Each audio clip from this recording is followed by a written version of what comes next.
Big Brother, mainstream media, government cover-ups. You want answers? Well, so does he.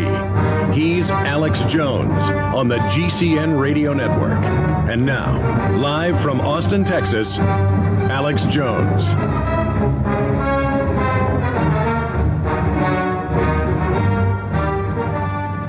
Congressman, congratulations on waking up tens of millions of people to the message of liberty with your ongoing campaign. Congratulations on having the New York Times #1 bestseller. Thank you very much, and I appreciate all your help for getting so many people interested in this subject. Well, we're all in this together, and my liberty depends on your liberty and all of us together, so I thank you, sir. It's all symbiotic. Out of the gates, before we get into the book, we are having a lot of debates, discussions within the revolution that you're the focal point of, about what's really happening, why we're getting the delegates, what's going to happen at the convention. What would you like to see happen at the convention, and what do you think is realistic, and what do you think is constitutional? Well, the most realistic thing that could happen is for us to have a presence there, a very positive presence, an enthusiastic presence, and a lot of people, which means we have delegates. There aren't that many. There's going to be several dozen. That's about all. There's going to be a lot of alternates, but there's going to be a lot of people around. Of course, we're going to have a rally up there as well, at the university. So I would say maybe the biggest thing that will come over the whole thing would be a grand rally, which will get some attention, because otherwise the whole convention is going to be pretty boring.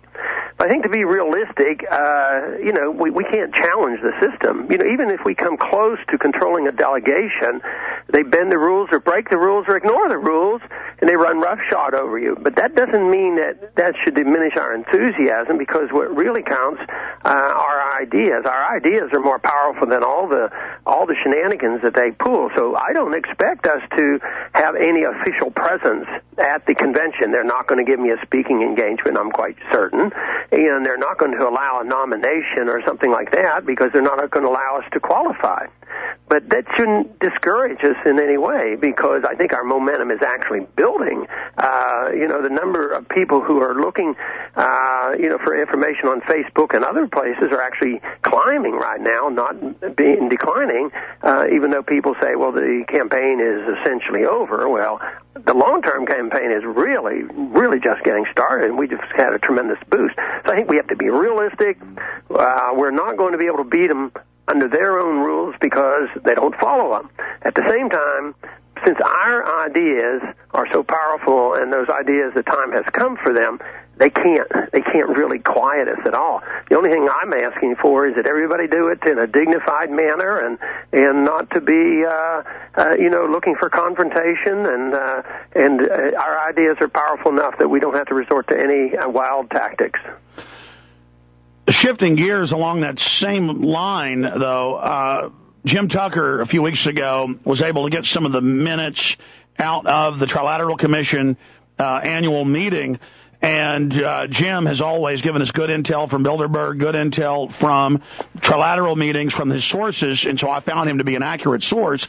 He's predicted a lot of things before they happen from these sources, and he said that in the main Trilateral Commission meeting, you were specifically brought up, and they said, not your, the campaign. They said, yeah, they're not in danger of you becoming president now, but that the idea has gotten flashpoint and that tens of millions have woken up, and that they wanted to do basically media hit pieces on you or try to pressure you through the House leadership in the coming months to shut you up and to stop you going out to universities and energizing young people. And they bemoaned that the false left-right paradigm was shattering, and that young people, instead of being young socialists like the 60s, are becoming freedom lovers, and that they were very concerned. Yeah, there's probably something to this, but isn't it interesting? The Republicans are annoyed, but in a way the Republicans should welcome me, because I could neutralize some of the young people's support for Obama. But I think what you're telling me explains that it isn't the Republicans that run the show or the Democrats, but it's the powerful special interests, the elites who control both parties, the trilateral people and others. They're the ones who are frightened from our ideas because they would be very intimidated by, say, a gold standard or a non-interventionist foreign policy where we're not policing the world and we challenge the military-industrial complex. But if it was strictly a political ploy, I would think that we could serve the Republican interest. They should welcome us, a couple million people coming in. Why offend us? And then we would neutralize some of this enthusiasm for Obama. But I think the controlling interests are the ones who are the most important in this story. Well, you're right. It doesn't matter if 91% of Americans want to control our sovereignty and our border in a Gallup poll. Both parties are against it. It doesn't matter if 70 to 80% want to end the war in both parties. The establishment, both parties are for it.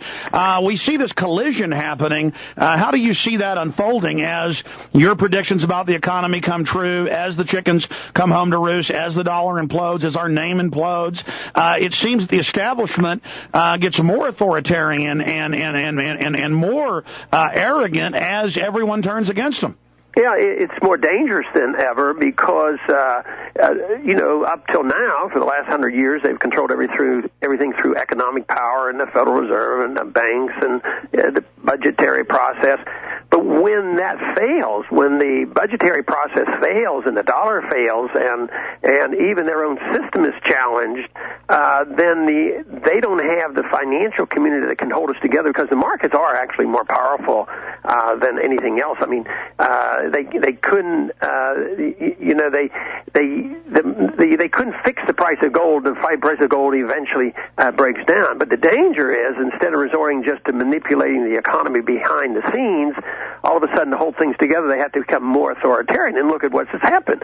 It's more authoritarian from top to bottom, whether it has to do with overseas activity, whether it has to do with spying on American citizens and doing all the harassment here at home and national ID cards and more control of the economy. So this is the contest going on. Are the American people going to put up with it and say, whatever they want to do, let them do? But this is, to me, a tremendous opportunity because up until now, the American people have been complacent. And they say, the government's going to help me. I'm doing fine, and I'll do my best. But if I need help, the government's going to take care of me. And they've been complacent, and they accept the help. But now the government's running out of this ability to help, and all they can offer is more force and authoritarianism. So the conflict, I'm sure, will build.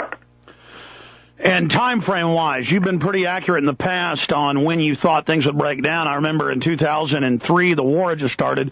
You were speaking in Bastrop outside Austin, and I asked you, I said, when do you think things will really start unraveling? You said, well, it could happen any time, but probably 5, 6, 7 years from now. These things can build a long time, and here we are 5, 6 years later. How long can this bubble just continue on? Well, I think it's starting to unravel. I mean, when you look at last year's value of the dollar, that's certainly been a major attack. I think the most significant event going on right now is the prices going up, the price inflation. People are now getting scared. They want pay raises and they want help. And the psychology has changed, and yet the government is just tries to deceive everybody by continuing their lies. They keep telling us, this last report on the CPI, they tried to say it was like at 2% or something like that, and they said, that actually that energy prices went down because they averaged them out for the year. Nobody believes that nonsense anymore. So they're being hit and they're hurting, but that's the reason they're not going to be content with some of the cliches from the government. They're going to, and that's why they're looking toward us to try to figure out the problem and what the answers are going to be. Well, exactly. Just 6, 7 months ago in the winter of 2007, you had Bernanke in front of you, the new Fed chief, and he said that, we have 2.4% inflation, and then you said, well, even mainstream news says it's more like 7 or 10. I'm going from memory on this. And then basically you just laughed at him, and so did the media. I mean, how are they going to continue when most of the private groups that analyze it say 13 to 15%? Mainstream news is saying 10, 12%. I mean, how are they going to deny that inflation's going on and that oil prices are up because the dollar has gone in the toilet? I mean, just a month ago, they asked the White House press secretary, they said, is it true that oil's up because the dollar's down? And she said, I can't answer that question. I'd be fired. Like, we have to, 3-year-old children go to the White House and say, is it true the dollar's been devalued? Can you speak to that, Congressman? Yeah. Well, the more they do that, the more they lose credibility, and that helps us because nobody's going to believe them. But that is the whole point, and that's why I drill it home all the time, is you got to think about the value of the dollar. And then that brings in the whole context of the idea of spending too much money and overtaxing, overborrowing, and then printing the money. And more people are starting to think about that now. When I first started, I was reluctant because I didn't think anybody would care about the Federal Reserve System, and they'd laugh me right off the stage. But this now gets the loudest applause on university campuses when I bring up the idea of money and monetary policy. And even Amazon has responded by selling some of Murray Rothbard's books and advertising them about the money.